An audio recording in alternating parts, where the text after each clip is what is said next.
I want to thank you all for being here, and I want to thank particularly the organizers of this event for giving me the chance to talk with you about my passion, which is supporting improvement lives for people affected by AIDS in Malawi. I want to tell you two stories about AIDS in Malawi today. The first story is a story that is pretty full of hope. It's about human ingenuity and our capacity to potentially transform our relationship with this virus, potentially triumph over it permanently. But the second story is a story about a looming crisis that's fueled by the multi-generational effects of AIDS at this point, by poverty and climate change, and by global inequality of a very large scale. These stories sit side by side in Malawi, and each, I think, offers us a global moral imperative, both of which we need to address fully and head-on if we want to live in a world in which we can say that we value each person's life and every child's future. If we address both of these stories, I think that we can transform the direction of this pandemic and change the realities that a generation of young people in Malawi are coming to face. Malawi is a beautiful country in Central Eastern Africa, nestled between Mozambique, Tanzania, and Zambia. It's often called the warm heart of Africa. Most Malawians live in rural communities and farm the land for survival. Malawi is very economically poor. About 62% of the population lives below the $1.25 a day international poverty rate. But Malawi is also extraordinarily wealthy in the hard work and the innovation and the kindness of its people, and in some natural resources like the third largest lake in the world. Third deepest lake, sorry. I'm going to tell you about one rural community in Malawi, which I'm going to call Mphatso, which I've had the great honor to work in off and on since 2000. And I'm going to reflect a little bit on some of the differences that I've seen over the last 15 years in Mphatso. Malawi has been dealing with AIDS in its epidemic form for about 30 years now. And as a result, about 1 million of Malawi's 16 million residents are living with HIV and AIDS.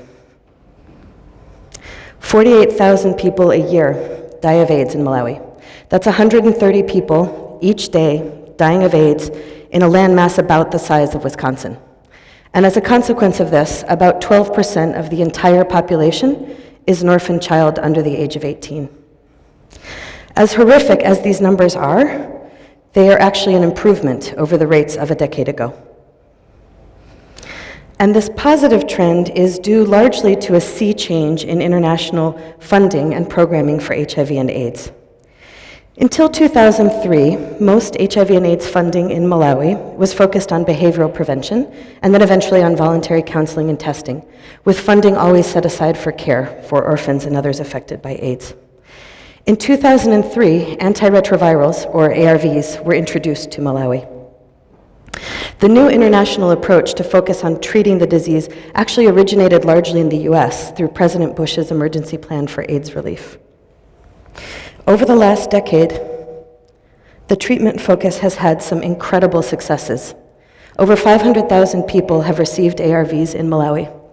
Infection rates have declined from a high of about 16% to under 11%. Death rates halved over this decade, and an estimated 70% of new infections didn't occur because of treatment. So what did this mean in daily life in Mphatso? When I lived in Mphatso for some months in 2000, there was a funeral every single day in the area where I lived. School was canceled on average about 2 days a week because the funeral was occurring so close that it would have been disrupted by the school. When I lived in Mphatso in 2014, over an 8-day period, there was not a single funeral. There is a lot to be celebrated here, a great deal in fact. When each adult represents an essential care provider for multiple children, this turnaround in deaths has to be celebrated not only as a turnaround in individuals' lives, but in the care available to children and in community functioning. The success of treatment-focused approaches really has been impressive, and it's led to an increasing focus by the international community on treating our way out of the epidemic.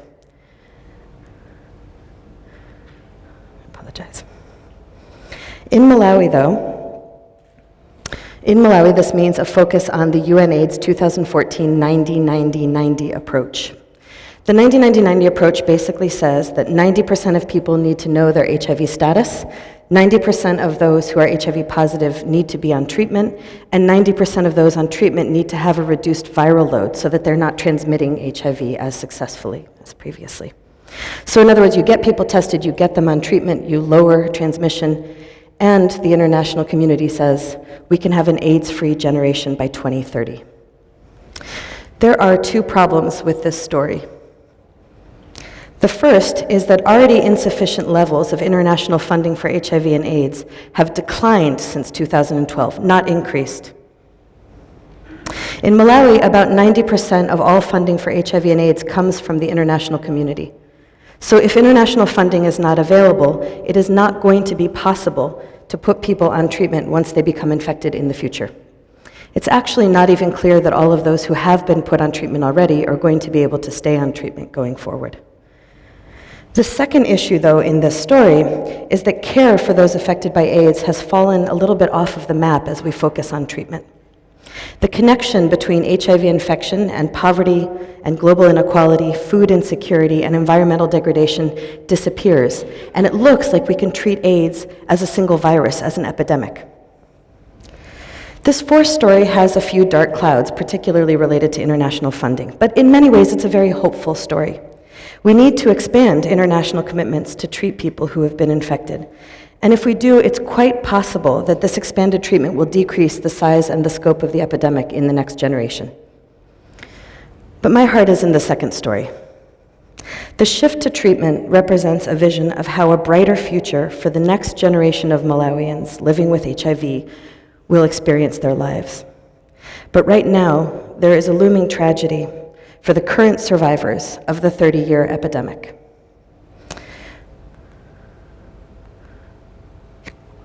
Malawi's population pyramid gives some sense of this, including of the 10 years of life lost on average by Malawians from 1990 to the start of ARVs in 2003. Almost 50% of the population is under the age of 14. Only 27% are aged 25 to 54, the so-called productive years, and under 6% are over 55. That means that the average age in Malawi is 16.3 years. Here's what that means generationally. In the first generation of AIDS, say in about 1990 or 1992, when parents became infected, they often died pretty rapidly with no treatment available. Children were sent to live with aunts or uncles or other parental-aged adults. But by the 2000s, many of these adults had begun to die as well, and the remaining parental-aged adults faced huge care burdens. As children became orphaned, their care shifted largely to their grandparents, especially their grandmothers. There are pluses and there are minuses for children staying with aunts and uncles or staying with grandmothers. In work that I've done with Sakani Kaunda in Malawi, we found that children generally said that the greatest unconditional love they experienced was with their grandmothers. But on the other hand, grandmother-headed households were always significantly poorer than other households in the communities in which we worked. The reason for this is because granny-headed households generally consisted only of a grandmother and her young grandchildren, which meant there was no fully able-bodied person to farm. It also meant that the grandmother had often lost a lot of her children, the people who would usually have been providing support for her.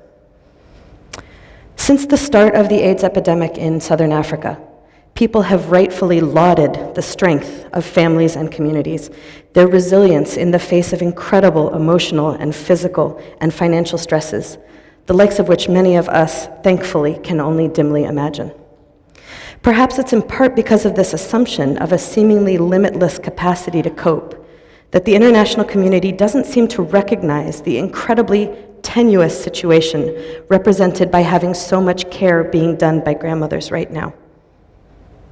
We should be worried about what the next generation of extended family care looks like in places like Malawi, because those grandmothers, the people who have been providing frontline care for so many children, are dying. They're dying of age-related illnesses, but their deaths are not only age-related. They're also deeply impacted by the deep poverty that they're living in, and also by the hard labor that they are doing to try to support their grandchildren. Each of these grandmothers is an incredible resource, a woman who has survived and thrived for decades, who has fonts of knowledge about the community and the environment and the society in which her grandchildren will grow. As each woman dies, the chances that her grandchild will lead a healthy and stable and uninfected future declines rapidly. I want to give some examples of what this looks like in Impatso. Agogo Marita lives with two grandchildren, seven-year-old Erube and 11-year-old Agnes. They live in a small hut in Impatso on top of a hill. Erube is particularly close to her grandmother because she's been raised by her since she was 3. Erube and Agnes have an older sister, Suzio, who is 15. Suzio was married when she was 13, and she now has a 9-year-old daughter. One of the reasons she married at 13 was because Agogo Marita couldn't feed all of the children in the household. And both Agogo Marita and Suzio hoped that if she married, she'd be able to provide some resources. Unfortunately, she and her husband are also struggling, and so they're not able to pass on a lot to the Agogo. Each farming season, Agogo Marita takes her grandchildren to her farm with her. This is about a half-acre piece of land, and every year they are able to farm about 3 months' worth of food off of this land. It's absolutely key to their survival. We asked Agogo Marita what her experiences were like farming because she was complaining to us of shortness of breath and of chest pains. She says that she found farming quite hard last year. She collapsed a number of times, and she soon realized that when she started to hallucinate dead relatives coming to her, she needed to lie down for about 15 minutes or so, and then she would get up and start farming again. The doctor with whom I was doing research conducted a health checkup for Agogo Marita at her request. She's suffering from congestive heart failure, an enlarged heart, an arrhythmia, and high blood pressure. The doctor was able to give her a prescription, and we were able to pick up 1 month of the prescription for her. But it was absolutely unclear how she could get to the hospital for refills in the future. Moreover, she was firmly instructed to stop farming, as this was obviously exacerbating her condition. But as she rightly pointed out, the consequences of not farming were significantly less food for the family, which also obviously has consequences. Agogo Marita's love for her grandchildren was incredibly evident in the way that the children gathered around her and touched her, hugged her, waited for her many, many smiles. Marita is very concerned about what's going to happen to her grandchildren after she dies, particularly Erube, the baby. She and Suzio have discussed what will happen. The current plan is that Erube will go to live with Suzio and her new husband, and Agnes will go to live with an uncle who moved into town. Everyone involved is pretty concerned about this plan, though, because Suzio and her husband live in a very, very small house, probably about the size of a small bathroom in the US. And as Agogo Marita says, it's not good to mix new couples and relatives in small spaces. But the situation that Agnes faces is even less clear because the uncle who agreed to take one of the children when Marita died has not actually been in touch with the family for a year. So no one is sure exactly how he will be found or how he will take care of her. Everyone is basically just hoping that Agogo Marita will stay alive long enough that all of the girls will get married. The second household that I want to introduce you to is an example of what the next stage can look like after children have lost their grandparents in an environment with extremely frayed social networks. 14-year-old Chrissy has been entirely on her own for about 2 months now, since her grandfather passed away. Chrissy's parents died about 7 years ago, and at that point, Chrissy moved in with her grandmother, Chrissy and her 3 sisters. She reports that this was a time that was full of love and of comfort and of safety. But her grandmother slowly faded and died about 3 years ago. And when she did, the family situation rapidly deteriorated. The grandfather didn't have claim to the land in this area. It's a matrilineal area. And so the grandfather returned to his home area about 4 miles away. The 3 oldest sisters got married almost immediately. But Chrissy was too young at the time, and she rapidly faced a situation in which she had no secure care. Her oldest sister's husband would not let her into the house. Her second sister moved away with her husband to town. And the third sister was deserted by her husband with 2 very small children and was living in a half-formed house herself. Chrissy's grandmother's land was supposed to be given to the 4 girls upon her death, The oldest girl did receive land, and she was farming it with her husband. But the youngest 3 girls didn't receive the land. Their uncle said that they were too young to farm it on their own and had taken the land and was continuing to farm it without passing it on to the girls.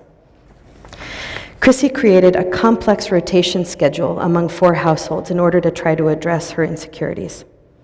She rotated between the houses of 3 of her closest friends and her grandfather, piecing together meals and places to sleep for about a year and a half. She was able to do this in part because she was identified by an international nutrition program, and so she received some packages of soya and oil and maize meal, and she was able to share these with the families that were providing support. But that only lasted about 6 months. And then things started to fall apart. Her grandfather got sick, and Chrissy found herself caring for him instead of receiving support from him. And some of the parents of her friends started getting a little fed up with her showing up all of the time and said that they didn't want her around anymore. When we met her, Chrissy was sleeping in her eldest sister's kitchen. This was a room with no door and no roof, in fact, initially. The mothers group from the local school heard about her situation, and they came and thatched the roof so that Chrissy at least had a place where she wouldn't be rained on, but they didn't have additional resources to give her. Chrissy was doing daily piecework to raise money to feed herself, and she was usually able to make enough for a large meal. But she didn't have secure housing throughout this period. When Chrissy hit puberty at 14, everyone expected her to just get married to get out of this difficult situation. And in fact, someone came and asked Chrissy to marry him, and she agreed. She left with him, but returned within 1 week and refused to talk about what happened while she was with him. She would only say that, quote, "I know I'm too young for marriage." Chrissy remains deeply food insecure, and she has no regular shelter. She lives from begging in the village, a situation that is deeply embarrassing to her and that is not sustainable. As these 2 stories indicate, for many children and families that have been heavily affected by AIDS, medicalized solutions to treatment have little direct consequence on their ability to survive and thrive. A focus on treatment conceives of AIDS as an epidemic, but I think we are better served by thinking about AIDS as a syndemic, a term coined by Meryl Singer to refer to the complex interactions between diseases that are developed and sustained in communities and populations because of harmful social conditions and injurious social connections. We're in a situation where international assistance to combat AIDS is shrinking, and an increasing amount of those declining resources are being spent on treatment. Very few programs have been developed to try to sustain the social fabric. The realities that fueled AIDS before, though, poverty and inequality, continue and in fact are exacerbated by the disease. We have a moral and a public health responsibility to continue to fund treatment approaches and in fact to expand them, not only around the world but here in the US. However, I think we also have to fundamentally transform the way we think about addressing those who have already been affected by AIDS. There are almost limitless possibilities for thinking about what these programs might look like, so I'm going to throw out one very brief possibility based on the extensive research indicating that grandmothers are taking on greater and greater care, but also are the households that are least able to access the resources that are available. So I would like to propose that we need a Granny Corps. The Granny Corps would consist of locally hired and regionally trained personnel who learn how to perform a number of key outreach activities for elderly people and their young charges. Elderly people and their young charges. Granny Corps staff would be trained in addressing basic gerontological health needs, and they'd be able to link grandmothers to existing resources, food, nutrition, education, and so forth. Armed with a barefoot doctor approach, these people would use existing and well-developed protocols for orphan care to learn about grandmothers and their charges situations and stabilize households through infusions of needed resources. But the Granny Corps would only partially be organized from the top down. It would also provide models and resources for grandmothers to organize their own support groups and identify the key areas in which they want external support.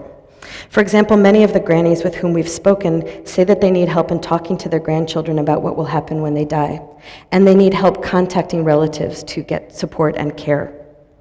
Where this is not possible, the Granny Corps can connect children to community and state resources. Too often, our programs in developing countries only focus on one disease or one generation. The AIDS syndemic calls on us all to stretch further and find solutions that provide holistic support for families and communities as they live their lives and reweave the social fabric that has been so deeply affected by 30 years of AIDS. Assuring care to support the households most affected by 30 years is not only a practical issue, but it's a moral issue. It's one that we can successfully address as an international community if we focus our attention on both AIDS stories, on the treatment and the care story, and we work in partnership and solidarity with these families to find and fund effective models of support. Thank you.